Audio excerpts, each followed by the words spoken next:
விருகம்பாக்கத்தில் அனுமதியின்றி கையெழுத்து இயக்கம் நடத்திய பாஜக மூத்த தலைவர் தமிழிசை சவுந்தரராஜன் சுமார் 3 மணி நேரமாக கைதாக மறுத்து போலீசாருடன் வாக்குவாதத்தில் ஈடுபட்டார். சென்னை விருகம்பாக்கம் சட்டமன்ற தொகுதிக்குட்பட்ட எம்ஜிஆர் நகர் மார்க்கெட் பகுதியில் பாஜக சார்பில் மும்மொழி கொள்கைக்கு ஆதரவாக கையெழுத்து இயக்கம் தொடங்கப்படுவதாக அறிவிக்கப்பட்டது. இதனை தெலங்கானா முன்னாள் ஆளுநரும் பாஜக மூத்த தலைவருமான தமிழிசை சவுந்தரராஜன் தொடங்கி வைக்க வந்திருந்தார். அப்போது சட்டம் ஒழுங்கு பிரச்சனை ஏற்படும் என கூறி காவல்துறை அவர்களுக்கு அனுமதி தர மறுத்தது. அங்கு போலீசார் குவிந்த நிலையில் அவர்களுடன் தமிழிசை நீண்ட நேரம் வாக்குவாதம் செய்தார். அமைதியா பண்றது நீங்க தான். இப்ப நீங்க கலவரமாக்குறீங்க. நான் சொல்றேன், என்ன சுத்தி இவ்வளவு பேர் ஏன் நிக்கிறீங்க? நான் யாரு இல்ல தீவிரவாதியா? எதுக்கு நிக்கிறீங்கன்னு நான் கேக்குறேன்.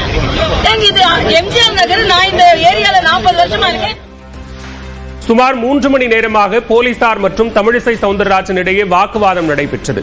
காவல்துறையினரை எதிர்த்து அங்கு பாஜகவினர் திடீரென சாலை மறியலில் ஈடுபட்டனர்.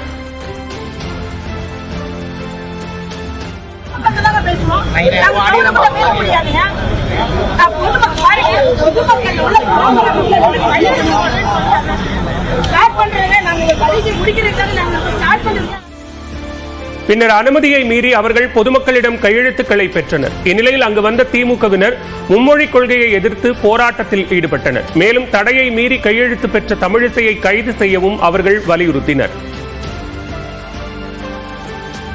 ஒரே இடத்தில் மும்மொழி கொள்கைக்கு ஆதரவாகவும் எதிராகவும் போராட்டம் நடந்ததால் பரபரப்பான சூழல் நிலவியது. இதனிடையே செய்தியாளர்களை சந்தித்த தமிழிசை கையெழுத்து வாங்க தான் 3 மணி நேரத்திற்கு மேல் வெயிலில் காத்திருந்ததாக கூறினார்.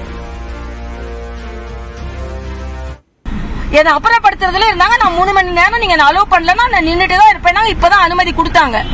நான் என்ன கேட்கிறேன், பொதுமக்களை ஒரு அரசியல்வாதி சந்திப்பதை தடுப்பதற்கு இவர்கள் யார்? அப்ப தனி மனித உரிமை தமிழகத்தில் மிதிக்கப்படுகிறதா? இதுதான் என்னோட கேள்வி. ஆக இவ்வளவு கஷ்டப்பட்டு 3.5 மணி நேரம் நான் நின்றுருக்கேன். 9:30 மணிக்கு நான் வந்தேன். ஆக தமிழகத்துல ஒரு பொதுமக்களை பார்ப்பது அப்படியிலிருந்து ஸ்டாலின் அரசு இந்த கையெழுத்து இயக்கத்தை பார்த்து பயந்து இருக்கிறார்கள்.